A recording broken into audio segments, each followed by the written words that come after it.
It looks as if K1 Williams is a go for Sunday, along with Tevin Coleman, which is going to really help the 49ers as far as running the football. You don't want to go into a game with McKinnon and JaMycal Hasty as your only backs.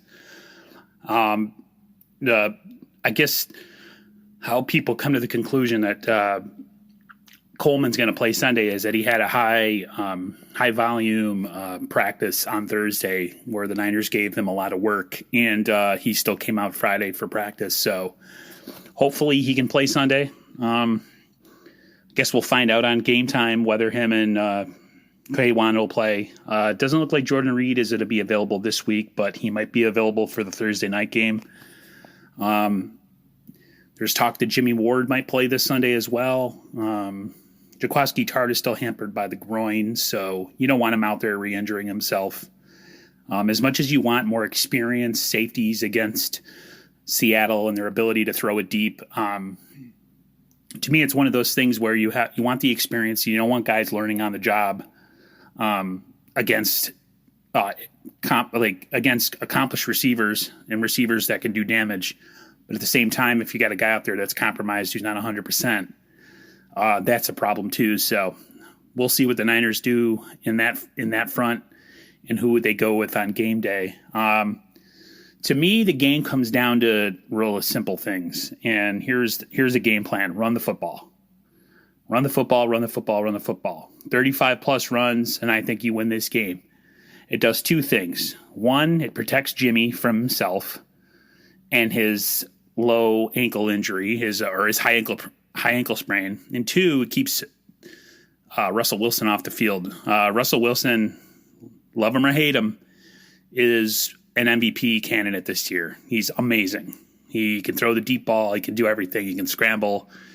And the game plan against him is to keep him off the field. Even last year when we had Nick Bosa on the field and DeForest Buckner and everything, we had trouble containing him. So the Niners have to do their best to try to contain him in the pocket, try to eliminate or cut down the amount of times that he scrambles for yards, and, play good coverage on the back end. If they can do those two things, I think they have a real good chance. The Niners got to go to their playmakers in this game. You got to feed the ball to Kittle. You got to feed the ball to Ayuk. And you got to run Jamaica Hasty. Tevin Coleman, hopefully he's healthy enough to make it through the whole game. I feel like Tevin Coleman can have a game just like Jeff Wilson Jr. did. He might not get as many yards or anything like that, but he's a talented back, and Kyle Shanahan can find ways to scheme almost anybody behind that offensive line. So I have a lot of confidence in that. And then it comes down to the fact that Seattle's defense is atrocious, and the Niners should be able to throw the ball. I feel like Seattle might come out with a lot of men in the box to try to stop the run, and the Niners are going to have to make them pay. They got to do more than just screen passes and jet sweeps. They're going to have to try to push the ball down the field, and I think Ayuk has the talent to get deep down the field and make plays. It's just a matter of Jimmy somehow finding enough intestinal fortitude to make big throws and take hits and test that arm out. He's looked fluttery in the last couple weeks. This is a big test for the 49ers. This is a divisional matchup, and their season hinges on this one. I mean, realistically, their season hinges on every game because of the hole they got themselves into. But the fact of the matter is it's a divisional game. It's an interconference game, and it affects your playoff seeding. Right now, the Niners are on the outside looking in, and the only way the Niners are going to help themselves is by winning.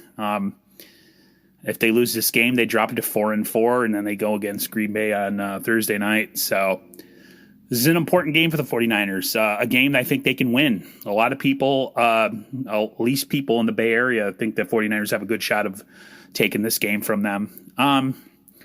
Some other news is that I was asked if I could make a video about Tavarius Moore and why I think he's more talented, and by a viewer. And I agree with him. I think he's a better player.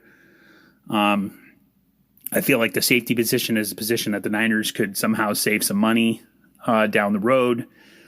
I was asked if I could make a video about the cap situation and how the Niners could help themselves There's a couple players that I think the Niners could move on from.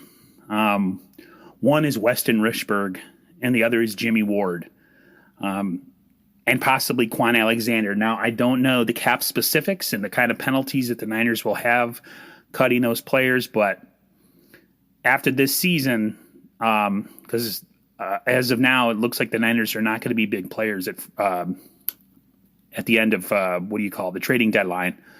So if they're going to move on from guys, it's probably going to be after the season. You know, you have Fred Warner coming up, you got to pay him, and you got to cut bait with guys that, one, are injury prone and are not always on the field, and two, guys who have a high cap number, who have younger guys behind them that are play just as good, if not better.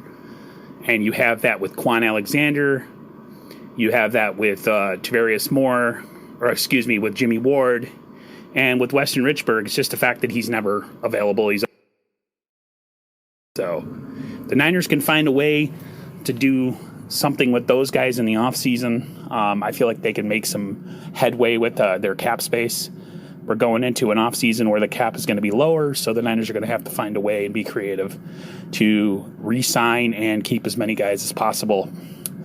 All I'll say is that the secondary might look very different next year, so get ready. All right, that's going to do it for me, guys. I'll hit you guys up after the Seattle game. Win or lose, I'll be on.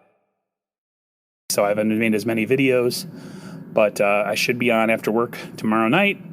I work early. I don't work late till the next day, so I should be able to get a video up not too far after the game. So, all right, guys, I'll talk to everyone later. Everybody stay safe and healthy, and I'll see you on the flip side. See ya.